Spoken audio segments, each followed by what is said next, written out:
Welcome to the Daily Gerry Anderson podcast, where the presenter, fresh from hosting the opening of the Errington Square in Derry's Londonderry, reveals the secrets of his calm demeanour whilst others around him were panicking at the absence of Mr. Coyle.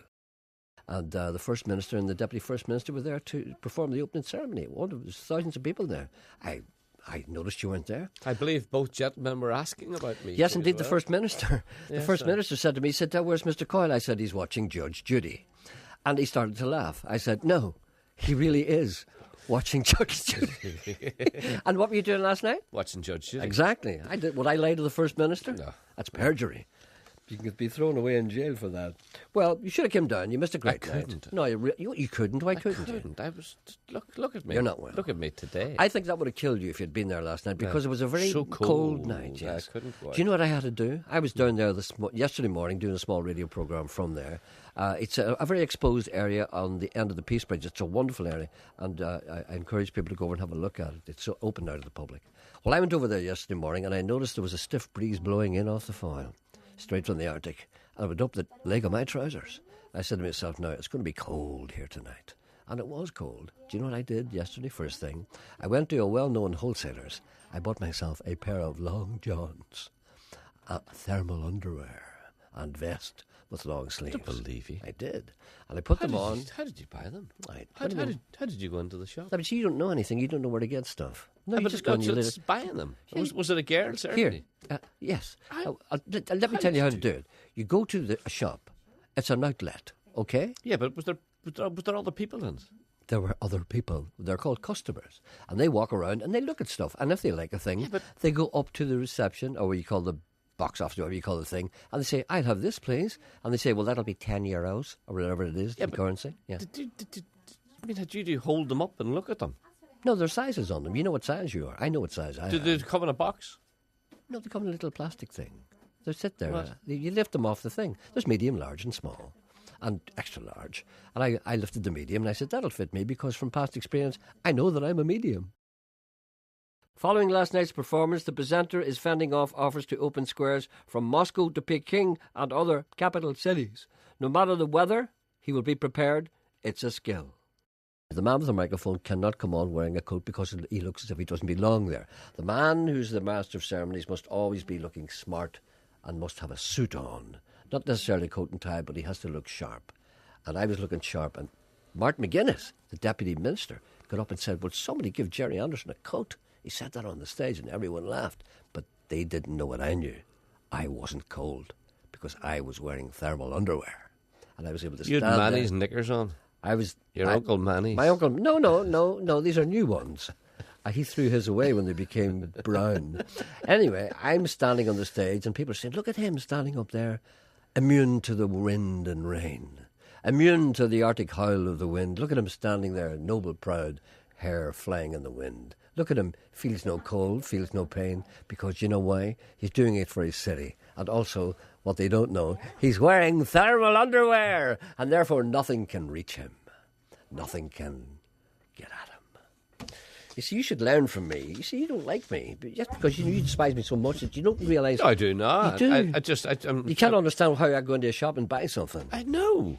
But why can you not go into a shop and buy something? If I said this to you, okay. If I said this to you... Now, don't you embarrass me. No, I'm not going to embarrass you. If I said this to you, listen, I know you have no uncles. Pretend you have an elderly uncle. Pretend you have an elderly I have no uncle. uncles. I know. Pretend you have an elderly uncle. I don't think I've any aunts either. Pretend you have an elderly uncle, and he's I confined... have no aunts or uncles. Did you ever play that game, aunts and uncles? No. Doctors and nurses, yes. No, we played aunts and uncles. Anyway, right, I'm going to pretend. You've got an old elderly uncle, and he's in bed, right? And you're the only one that is there to look after him. You're not married or anything. This is an imaginary scenario. And you're his only relative. And he lives at home. And you're visiting him and you're looking after him.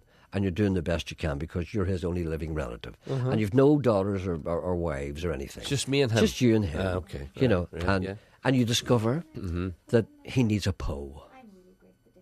Under the bed. Right. Because the bathroom is downstairs. Right. You discover where you can buy a Poe. Would you go and buy a Poe? No. You see, you wouldn't. You'd let him just pee in the bed. No, I would knock at Mrs. Doherty next door and tell her. And well, what if Mrs. Doherty says, why can't you buy that po yourself? I would say to Mrs. Doherty, will you be downtown on Saturday morning? Yeah. And she would say, yes. I Will says, you buy me a po? Patsy Needs a po. Patsy needs a po. And I'll tell you, Patsy needs a po, and Barney needs a po, and Fonzie could be doing with a hot water bottle. Mr. Coyle's easy way with words fails him from time to time, but when it does happen, he can be assured of the support and comfort offered by the presenter of the show, where he earns a meagre allowance. It is important that he isn't ridiculed. do you have any Julia Turner or Michael Jackson? Jackson? Yes. Look, stop it. Yes, I says okay. Michael Jackson. Jackson. Russian is Jerry's #1 fan. What about an outside broadcast where you take Sean into a number of stores and show him how to buy Long Johns? That might not work. No. It might not sustain. I'm not quite sure.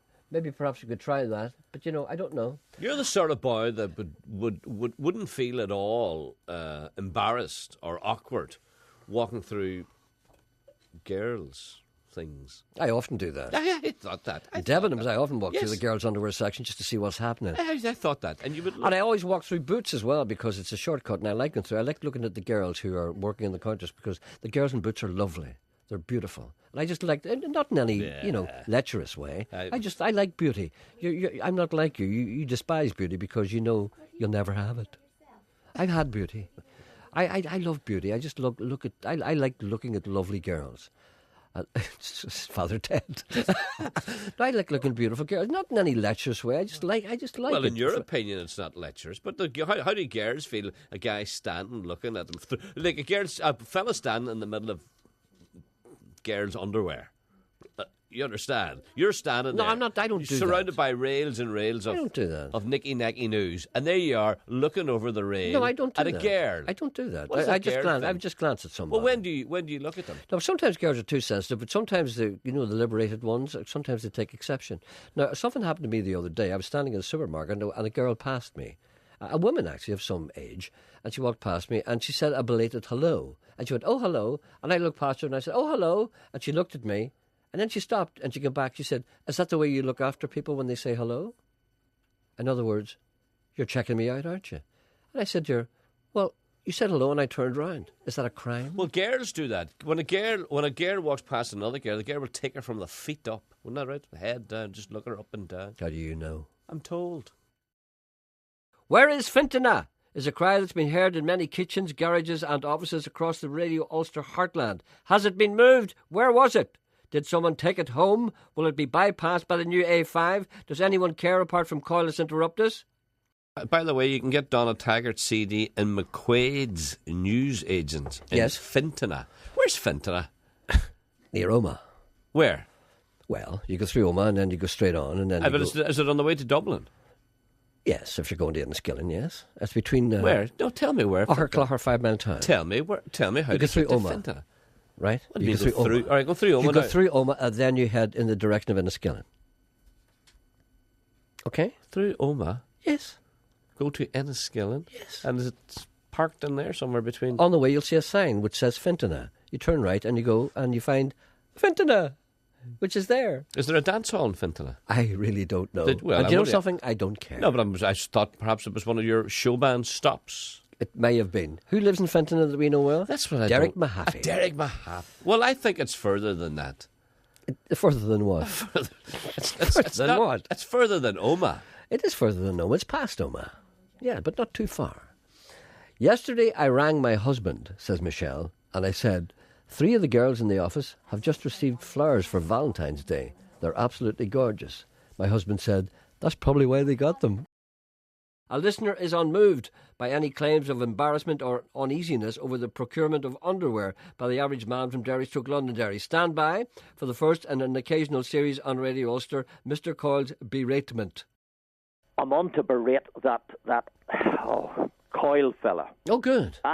What sort of a man is he at all? What sort of a man are you? Well, I've got to hear the complaint first. All right, Right. then I have to hear the complaint. All this nonsense about not being able to shop for things that he thinks embarrassing. I think Where would he be if he has been like myself? My wife had a stroke and other very severe illnesses Yes, some yes. 7 years ago. Mm-hmm. Now, she can get out and about a little bit, but I have to take her. Mm-hmm. So I take her and march into the shop. And we go along to the lingerie department, and I help her select her bras. I help her select her knickers, her tights, her stockings, everything. Mr. Coyle is going grey. Yeah, as you I can speak. imagine so. What Yeah. sort of a man is he? Oh, let me Now, just. I let- walk up with these items with her on my arm because I have to hold her arm on one side. And, by the way, he'll die at this. I'm actually carrying her handbag. He's fainted. She has a walking stick Emma, on one lift him up. side, and I'm supporting her other side. He's getting smelling salts now. Yeah, yeah. You asked earlier what sort of a man. I think he's a what's sexist pig. I think is the word I'm looking for. Sean, I hope you don't mind me using that term. That's even too weak, Jerry. I don't think he's, so. He's an ersatz man. He's not a man at all. Ersatz, you're an ersatz man. He's not a man at all. He's a man, yes, but he's He's an not. old-fashioned man. No. Look, Jerry, I'm older than both of you. What age are you? I'm 71. Oh, you're much older than both. of us. No. Older. Not much. Not much. Thank you for listening. Back tomorrow.